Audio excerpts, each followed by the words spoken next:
Bonjour à toutes et à tous. Aujourd'hui, nous nous retrouvons pour le résumé complet d'Ici tout commence en avance avec l'épisode 1329, un épisode particulièrement lourd de sens, où les émotions débordent, où les intentions se brouillent, et où certaines relations basculent dangereusement d'un amour affiché vers une emprise silencieuse. À l'Institut Auguste Armand, l'ambiance devient irrespirable.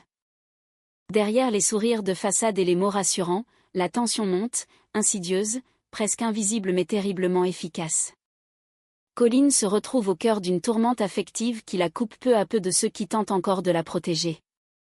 Amaury, lui, avance avec une stratégie glaçante, des aveux calculés, une fausse transparence, et des déclarations d'amour qui frappent juste là où la fragilité est la plus forte.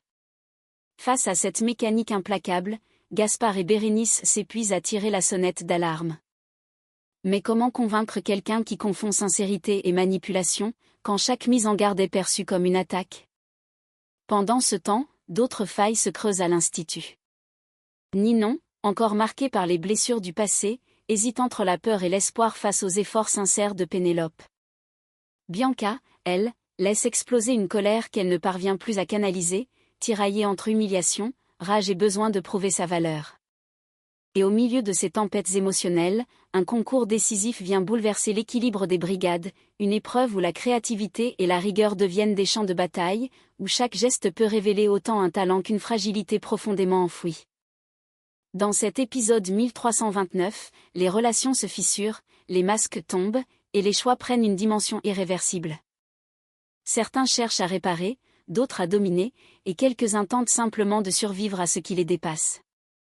Entre amour toxique, rivalité professionnelle, luttes intérieures et espoir de renaissance, Ici tout commence nous plonge aujourd'hui dans un épisode où le danger ne vient pas toujours de ce qui crie le plus fort mais de ce qui murmure à l'oreille.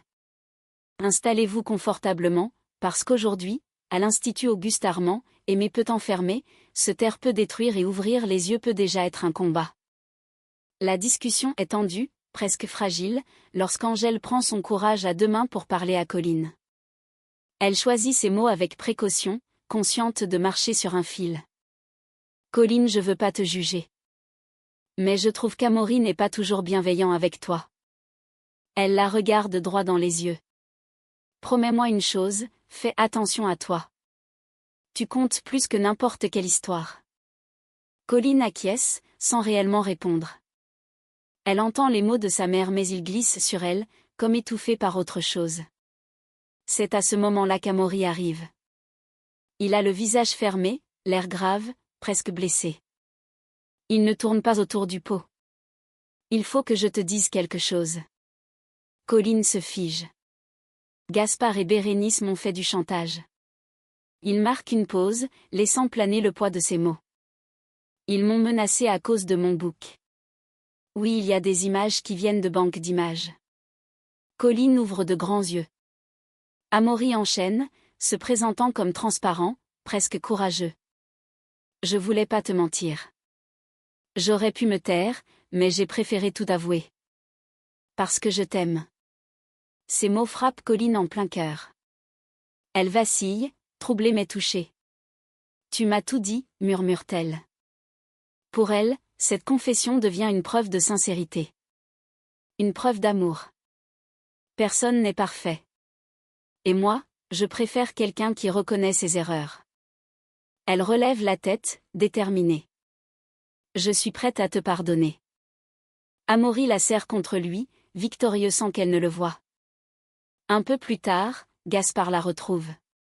Il n'a plus de détour possible, plus de filtre non plus. Colline ouvre les yeux. Amaury est un imposteur. Il ment, il manipule, il joue un rôle. Sa voix tremble, de rage et de peur mêlée. Tout chez lui est faux. Même ce qu'il te fait ressentir. Colline explose. Arrête. Elle le fixe, blessée, presque en colère. Tu crois vraiment que je suis incapable de savoir ce que je ressens? Gaspard insiste, désespéré. Il t'isole, il retourne tout le monde contre toi, c'est exactement comme ça que ça commence. Mais Colline secoue la tête, les larmes aux yeux. Peut-être mais le plus important, c'est qu'il m'aime. Ces mots tombent comme un coup près. Gaspard reste figé. Il comprend alors qu'il a perdu cette bataille. Pas parce qu'il avait tort. Mais parce que l'amour aveugle plus sûrement que le mensonge. Colline s'éloigne, persuadée d'avoir fait le bon choix. Et derrière elle, Gaspard réalise avec effroi une vérité terrible. Tant qu'elle confondra amour et emprise, aucune preuve ne suffira à la sauver. À l'écart de l'agitation de l'Institut, Ninon se confie à Bianca. Sa voix est douce, chargée d'un mélange de fatigue et d'émotion. Je sais plus trop comment me comporter avec Pénélope, avoue-t-elle. J'ai encore des blessures, des doutes mais en même temps, je vois tous les efforts qu'elle fait. Et ça me touche. Bianca l'écoute sans l'interrompre, attentive. Ninon poursuit, sincère. Elle essaie vraiment de réparer. Je le sens. Et ça me bouleverse autant que ça me fait peur. Bianca hoche la tête. C'est normal d'être perdu. Pardonner, c'est pas oublier. C'est apprendre à avancer autrement. Ninon esquisse un sourire fragile. Elle n'a pas encore toutes les réponses, mais une chose est sûre. Le mur qu'elle avait dressé autour de son cœur commence doucement à se fissurer. Pendant ce temps, au Doubla, Anouk réunit les élèves pour une annonce importante. Son regard balaie la brigade, sérieux mais habité par une excitation palpable. J'ai pris une décision. Je vais choisir mon second. Un murmure parcourt la salle. Anouk précise aussitôt les règles. Vous serez départagés lors d'une épreuve autour de la bûche de Noël ou d'un dessert de fête. Créativité, technique et personnalité, voilà ce que je veux voir. Les candidatures sont officiellement ouvertes. Dans le fond de la salle, Lou reste silencieux. Il hésite. Son regard se perd un instant, rattrapé par un souvenir sombre. Le passé d'Anouk, cette histoire tragique d'un candidat de sa brigade qui s'était suicidé. L'idée le met mal à l'aise mais quelque chose en lui refuse de reculer. Après quelques secondes, il se lève. Je m'inscris. Anouk le regarde, surprise mais attentive. Lou déglutit, conscient de ce que cela implique. Ce choix l'inquiète, oui. Mais c'est aussi une manière pour lui d'avancer, de se confronter à ses peurs, et de prouver qu'il est capable de prendre sa place. À l'Institut, une nouvelle compétition s'ouvre. Et avec elle, de nouvelles tensions, de nouveaux espoirs. Et peut-être, pour certains, une forme de réparation. Dans un couloir à l'écart, Ismaël et Bianca se retrouvent pour se rendre leurs affaires. Un sac posé au sol, quelques vêtements échangés sans vraiment se regarder. L'ambiance est froide, lourde de non-dits. Ismaël hésite, puis se lance, maladroit. Bianca, je voulais juste savoir comment tu vas. Elle ne répond pas tout de suite. Il insiste, la voix plus douce. Tu comptes vraiment pour moi. Plus que tu ne le crois. Ces mots, censés apaiser, déclenchent l'effet inverse. Bianca relève la tête, les yeux brillants de colère contenue. Garde ça pour toi. Elle serre le sac contre elle. J'ai pas besoin de ta pitié. Ismaël tente de répondre, mais elle le coupe net, la voix tranchante. Tu veux savoir ce que je pense? Tu es un code. Le mot claque. Elle tourne les talons sans se retourner, laissant Ismaël seul, figé, comprenant trop tard que ses excuses arrivent quand la blessure est déjà trop profonde. Un peu plus loin, Bérénice et Gaspard retrouvent Carla pour lui raconter ce qui s'est passé avec Colline. Leur inquiétude est palpable, mêlée d'impuissance et de colère. On a essayé de lui ouvrir les yeux. Vraiment. Explique Bérénice. Mais elle nous rejette en bloc. Ajoute Gaspard, épuisé. Carla les écoute attentivement, puis secoue lentement la tête. Vous faites fausse route. Il la regarde, surpris. Plus vous allez forcer, poursuit-elle calmement. Plus elle va se braquer. Et plus elle va mettre du temps à sortir de son déni. Gaspard serre les poings. On ne peut pas rester sans rien faire. Je sais. Répond Carla, lucide. Mais là, elle ne vous entend plus. Tant qu'elle pensera qu'on l'attaque, elle s'accrochera encore plus à lui. Un silence pesant s'installe. Carla conclut, grave. Le déclic ne viendra pas de la pression. Il viendra quand elle se sentira assez en sécurité pour regarder la vérité en face. Ils comprennent alors l'ampleur du défi. Ne pas lâcher Colline. Sans la pousser davantage dans les bras de celui qui l'éloigne de tous. Dans la cuisine pédagogique, Clotilde convoque Colline pour une mise au point sans détour. Son regard est sérieux, presque sévère. Elle ne tourne pas autour du sujet. Colline, on n'avance pas. Le menu de Noël est en retard, et j'apprends en plus que tu as décidé de travailler sans Gaspard. Colline tente de se justifier, mal à l'aise. Clotilde coupe court, ferme mais juste. Peu importe vos tensions personnelles. Ce menu est un travail d'équipe. Et aujourd'hui, vous n'avez plus le luxe de vous disperser. Elle marque une pause, puis tranche. Tu me fais appliquer Gaspard immédiatement. Illico. Le message est clair. Colline acquiesce, consciente qu'elle a franchi une limite. En attendant l'arrivée de Gaspard, Colline se remet au travail avec César. À mesure qu'ils échangent, une vraie complicité professionnelle s'installe. Ils rebondissent sur les idées de l'un et de l'autre, ajustent les saveurs, questionnent les choix techniques. Et si on cassait un peu la structure classique ? Propose César. Oui, mais en gardant quelque chose de réconfortant. Répond Colline, plus concentrée qu'elle ne l'a été depuis des jours. De l'extérieur, le duo fonctionne étonnamment bien.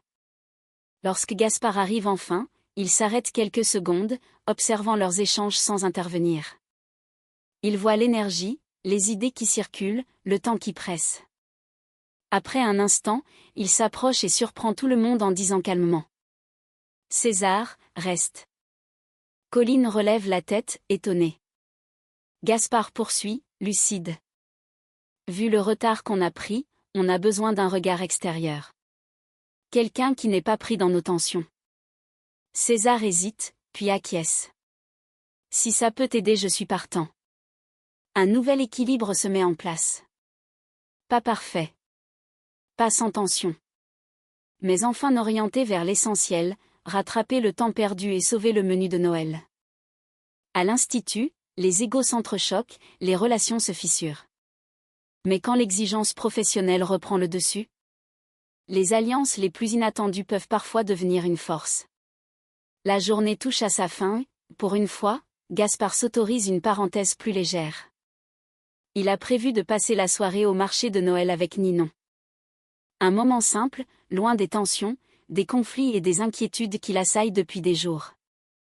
Ça nous fera du bien de sortir un peu de l'institut. Glisse Ninon avec un sourire. Gaspard acquiesce, sans réussir pourtant à chasser complètement ce poids qu'il garde au fond de lui. Pendant ce temps, dans la salle de sport, l'ambiance est tout autre. Bianca frappe sans retenue un punching ball, encore et encore. Chaque coup est chargé de colère, de frustration, de blessures mal cicatrisées. Elle vient de croiser Ismaël. Et la rage est remontée d'un seul coup. Ses poings s'abattent avec violence, son souffle est court. Elle a la haine. Contre lui. Contre elle-même. Contre cette histoire qui refuse de la laisser tranquille. Ninon finit par la rejoindre, inquiète mais déterminée à ne pas la laisser sombrer. Et vient respirer un peu. Bianca s'arrête, trempée de sueur, les yeux brillants. J'y arrive pas. J'ai trop la rage. Ninon la regarde droit dans les yeux, puis change de ton. Écoute, Anouk organise un concours pour choisir son second. Elle marque une pause. Inscris-toi. Vraiment. T'as besoin de transformer tout ça en quelque chose de fort. Bianca fronce les sourcils, surprise. Tu crois que j'en suis capable ? J'en suis sûre. Répond Ninon sans hésiter.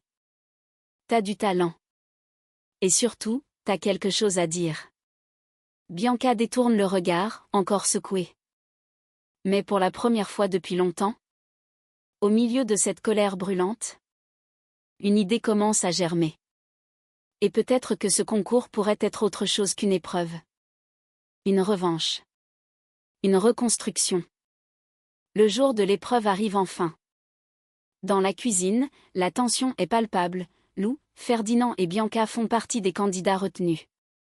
3 profils très différents, mais une même exigence, rigueur absolue et créativité assumée, pendant 3 heures intenses. Avant d'entrer en cuisine, Joséphine retient discrètement Lou. Elle glisse quelque chose dans la poche de sa veste. Pour toi. Lou baisse les yeux, un coquillage, son porte-bonheur. Il sourit, touché. Merci, j'en avais besoin. L'épreuve démarre.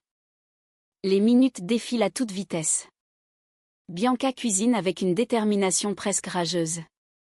Chaque geste est précis, maîtrisé, comme si elle canalisait toute sa colère dans ses assiettes. Elle ne lève presque jamais les yeux. Lou, concentré, applique une méthode rigoureuse. Le stress est là, mais il tient bon, porté par l'idée qu'il joue quelque chose d'important pour lui, pour sa place, pour son avenir. Ferdinand, de son côté, s'accroche. Il progresse, doute moins qu'avant, ose davantage mais sent que le niveau est très haut. Trop haut, peut-être. À la fin des 3 heures, Anaïs et Anouk dégustent en silence. Les regards sont sérieux, les échanges rares. Puis vient le verdict. Les 2 candidats qui se démarquent aujourd'hui, commencent Anouk. Sont Bianca et Lou. Le souffle se coupe. Bianca ferme les yeux un instant, soulagée. Lou reste figé, avant de réaliser, il a gagné. Mais la victoire est incomplète. Anaïs précise aussitôt. Une nouvelle épreuve aura lieu vendredi pour vous départager. Le duel ne fait que commencer. Ferdinand, lui, encaisse difficilement. Il force un sourire, mais la déception est là, profonde. Anaïs s'approche de lui, sincère. Tu as énormément progressé. Vraiment. Anouk renchérit. Continue comme ça. Tu es sur la bonne voie. Ferdinand hoche la tête, ému malgré lui. Même s'il a échoué aujourd'hui. Il sait qu'il n'est plus le même qu'avant. Pendant que Bianca et Lou se préparent déjà pour la suite. Une chose est sûre. Cette épreuve n'a pas seulement révélé des talents.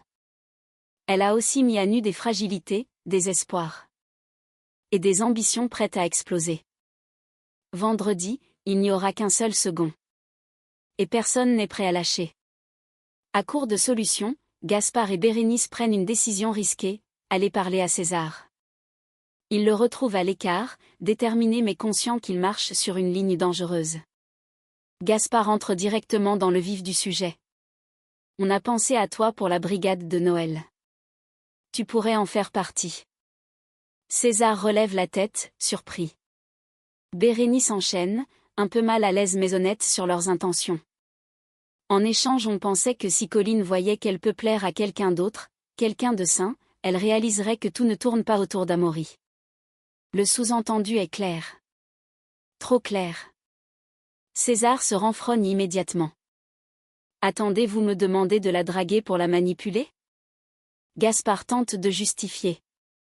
Pas manipuler. Lui ouvrir les yeux. Amaury l'isole. Elle est sous emprise. Ajoute Bérénice, inquiète. Mais César secoue la tête, sans hésiter. Désolé, mais je peux pas faire ça. Ils insistent du regard. César poursuit, ferme mais respectueux. Je tiens à Colline. Justement pour ça, je ne veux pas lui mentir. Ni jouer un rôle. Un silence tombe. Gaspard détourne les yeux, frustré. Bérénice comprend immédiatement, ils viennent de se heurter à un mur. Donc c'est non, murmure-t-elle. Oui. Confirme César calmement. Aidez-la autrement. Mais sans moi. Il s'éloigne, laissant Gaspard et Bérénice seuls avec leur échec. Gaspard lâche, amer. On a vraiment tout essayé. Bérénice soupire, lucide. Et on vient encore de comprendre une chose, on ne peut pas sauver quelqu'un en utilisant les mêmes armes que celui qui l'a détruit. Ils repartent, conscients qu'ils n'ont plus de plan. Et que désormais, le temps joue contre Colline. En plein après-midi, alors que Colline est encore en plein service à l'Institut, Amaury débarque sans prévenir. Sa présence tranche net avec le rythme de la journée, comme une intrusion. On y va. Il jette un coup d'œil à sa montre, déjà agacé. Franchement, ton emploi du temps de ministre, ça commence à me fatiguer. Colline se fige. Mais j'ai pas fini. Et je devais déposer les décos de l'EVJF chez Carla. À côté d'elle, César s'apprêtait justement à l'aider. Je peux venir avec toi, si tu veux. Propose-t-il simplement. Amaury le toise, crispé. C'est bon. On va pas encore s'adapter à tout le monde. Le malaise est immédiat. Colline baisse les yeux, prise entre deux feux, incapable de répondre. Elle sent la pression monter, cette sensation désagréable de devoir choisir encore. César comprend alors. Il prend une décision sans hausser le ton. Laisse. Je vais déposer les décos chez Carla. Colline relève la tête, soulagée mais profondément gênée. T'es sûre? Merci vraiment. Je te revaudrai ça. César esquisse un sourire rassurant. T'inquiète. Amaury entraîne Colline avec lui, sans un regard en arrière. Une fois seul, César sort son téléphone. Il enregistre un message vocal, la voix grave, déterminée. Gaspard, tu peux compter sur moi. Il marque une pause. On ne peut vraiment pas laisser partir Colline avec ce mec. Il envoie le message, le regard sombre. Cette fois, il n'y a plus de doute. Ce n'est plus une impression. Ce n'est plus une inquiétude diffuse. Quelque chose cloche sérieusement. Et si personne n'agit vite, Colline risque de s'éloigner bien plus loin que prévu. Et lorsque la nuit tombe sur l'Institut Auguste-Armand, une évidence s'impose peu à peu, ce n'est pas le bruit des conflits qui fait le plus de dégâts, mais le silence qui les accompagne. Dans cet épisode 1329, chacun avance avec ses blessures, ses certitudes et ses angles morts. Colline est persuadée d'avoir fait le bon choix. Elle croit encore que l'amour suffit à tout justifier, à tout pardonner, à tout expliquer. Mais autour d'elle, les regards s'inquiètent, les alertes se multiplient, et pourtant, rien ne semble pouvoir percer cette carapace construite à force de mots rassurants et de promesses trop bien formulées. Tant qu'elle confondra amour et emprise, la vérité restera hors de portée, même lorsqu'elle se tiendra juste devant elle. Gaspard, lui, comprend que vouloir sauver quelqu'un peut parfois conduire à le perdre. Lutter frontalement ne fait que renforcer les murs, et la peur de voir Colline s'éloigner encore davantage devient presque aussi lourde que l'impuissance. Bérénice et Carla l'ont compris, le déclic ne se provoque pas, il se prépare, patiemment, dans l'ombre, quand la sécurité revient et que le doute commence à fissurer les certitudes. Pendant ce temps, d'autres trajectoires s'esquissent. Ninon entr'ouvre enfin la porte de son cœur, consciente que pardonner ne signifie pas effacer le passé, mais accepter de ne plus en être prisonnière. Bianca, elle, transforme sa colère en moteur, décidée à prouver qu'une blessure peut devenir une force quand elle est affrontée plutôt que refoulée. Et au milieu de cette tempête émotionnelle, la compétition révèle une vérité essentielle, derrière chaque ambition se cache une fragilité que personne n'ose toujours regarder en face. L'épisode 1329 ne livre pas de réponse définitive. Il pose des questions. Des questions inconfortables, dérangeantes, mais nécessaires. Jusqu'où peut-on aller par amour? À quel moment la protection devient-elle une menace? Et combien de temps faut-il pour ouvrir les yeux quand le cœur refuse de voir? À l'Institut, rien n'est jamais figé.